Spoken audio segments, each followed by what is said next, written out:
We're standing right now in the middle of downtown Lewiston-Auburn, which was one of the industrial epicenters in the Industrial Revolution at a time that made this river one of the 10 most polluted rivers in the entire country. As you've had these beautiful industrial communities, great downtowns, beautiful architecture, separated by land that's been predominantly undeveloped. We have a clean river. What do we want to do with it? Let's showcase what we've done and enjoy what we've done to reclaim this river. Or a neighborhood group like the Tree Street Center, and they want to continue to find unique outings so their kids can get out and explore. We want to be that resource, and we want to be that resource for the Androscoggin River. We're a new nonprofit organization located in downtown Lewiston. During the summertime, we serve upwards of 200 students. The majority of our students are immigrant and refugee youth from Somalia. They have come here to escape different turmoils and war and things going on in their country.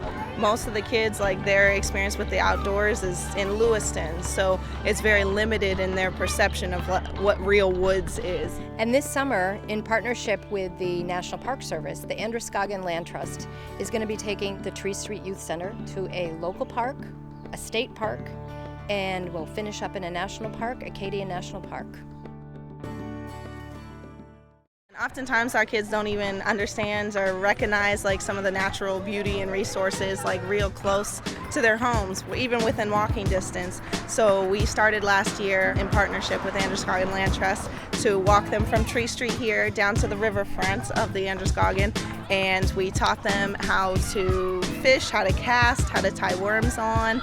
This was my first time fishing. Then all of a sudden they got their first one. Then they just started hopping into onto the riverbank, and they were like, "Oh, I got it!" They just exploded, and then all the kids would come running and watch and cheer on that one person reeling one in.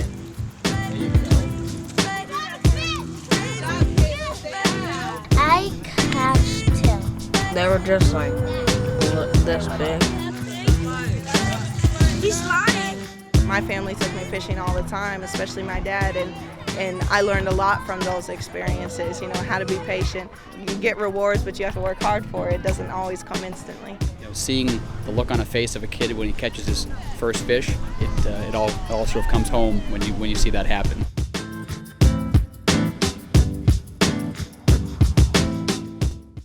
The Androscoggin Land Trust got its start here at the Riverlands when this property came up for sale.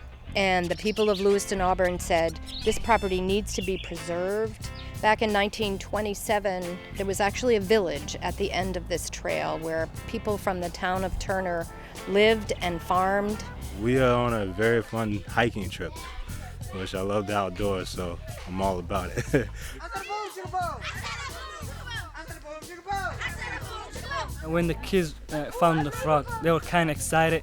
They were yelling, "Frog! I found a frog! I found a frog!" We saw a butterfly. We found different types of mushrooms. We learned that people used to live here, and this was like a farm. Hiking is really fun. You should try it. They had to flood out this town. This whole village had to migrate out of here. They had to leave their homes. I think it's really important for members of this community, visitors to this region, to really see that the river isn't just a place in one community. It's really a connector of the stories, not only along the river, but along the river's history.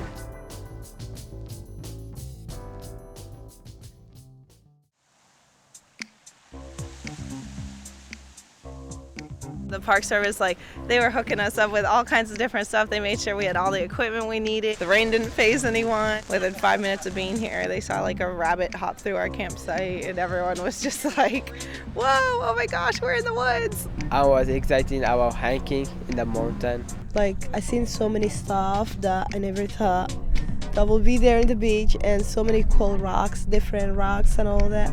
It was amazing. For me, that's the most rewarding part of my job, is watching students elbow deep in a tide pool or out in the forest listening to birdsong or putting their toes in the sand at Sand Beach. We're looking forward to beginning to shape a generation of students that'll help care for the national parks into the next century. It's so amazing to come to see ocean, and the first time I'm going to ride the boat.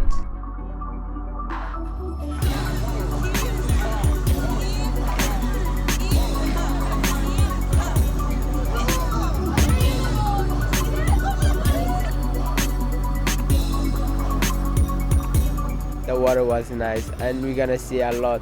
And then also you're gonna hear some animals in the night. Don't be scared.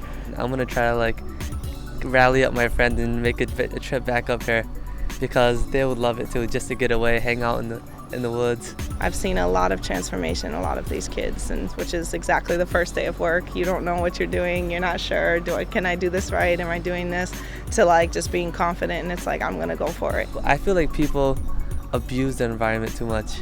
Like we always shape it to the way we want, and it's so essential that the government protects national parks like this. And if you can get high school kids with their friends going outside, they will turn on to it, and it will be forever their secret medicine for health and happiness.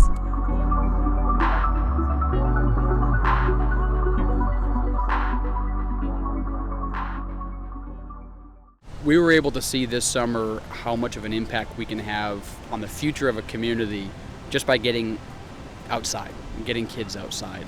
And there is huge potential, huge growth potential to do more of that, whether it's new trails that connect some of the existing parks, new fishing access, new boat access, or protecting some of the wonderful views that make that experience that the youth had this summer so unique. It changes people's lives, it really does. And to see that with the youth that are not only the present of this community, but are the future stewards of this community is really important for us. It's unmatched. Like you can't like take this experience away from them and what they're able to learn from it. And say thank you for everyone. Even though you live in a city, you can still get outdoors.